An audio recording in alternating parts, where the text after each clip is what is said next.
Maya sat in a coffee shop on a Thursday afternoon. She was reading a novel in English without a dictionary. She turned a page. She kept reading. 3 years ago, she could not have done this. 3 years ago, she was someone else. 3 years ago, Maya had a notebook, a special one, blue cover, her name written inside the front page. She carried it everywhere. Every new word went into the notebook. Every grammar rule went into the notebook. Every phrase she wanted to remember went into the notebook. By the end of the first month, she had filled 40 pages.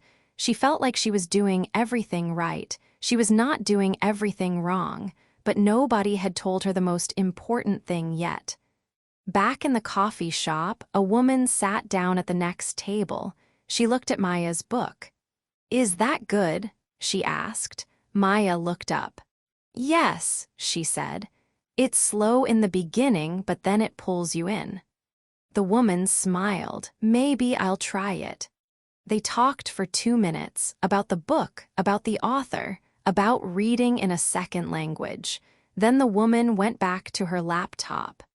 Maya went back to her page. She did not think about what she had just done. That was the point. 3 years ago, Maya thought fluency was a destination, a place you arrived at. She imagined there would be a moment when English would suddenly feel easy, when she would stop translating in her head, when she would know she had made it. She waited for that moment for a long time. It never came, not the way she expected. What came instead was smaller. One day she realized she had understood a joke, not translated it, just understood it. One evening she caught herself thinking in English while cooking dinner.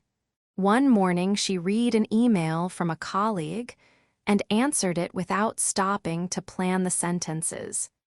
None of these felt like arriving anywhere. They felt like nothing, actually just normal, and then one day she thought, when did normal happen? She never found the answer. That was the first thing nobody told her. Fluency does not arrive, it accumulates, quietly, without announcement. In moments so small you miss them while they are happening. Back in the coffee shop, Maya ordered another coffee. The barista asked if she wanted the same as before. She said yes. Then she added, "Actually, could you make it a bit stronger this time?" The barista nodded and wrote something on the cup. Maya sat back down. She opened her book. She did not notice what she had just done. She had changed her order mid-sentence, without planning, without reviewing, without scoring herself afterward. 3 years ago, that would have taken her 10 seconds of preparation. Today it took no time at all. 3 years ago, Maya had a bad week in October. She had been studying for 8 months. She went to a language exchange event. She sat across from a man named Paul. Paul spoke quickly. Paul used idioms she had never heard. Paul laughed at things that went over her head completely. She smiled and nodded for 40 minutes. On the bus home, she thought, maybe this is just not for me. She almost did not go back.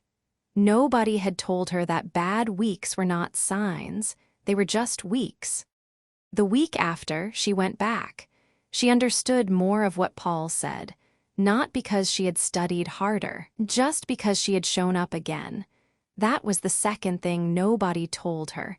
Showing up after a bad week is the whole skill, not grammar, not vocabulary, not pronunciation. Showing up.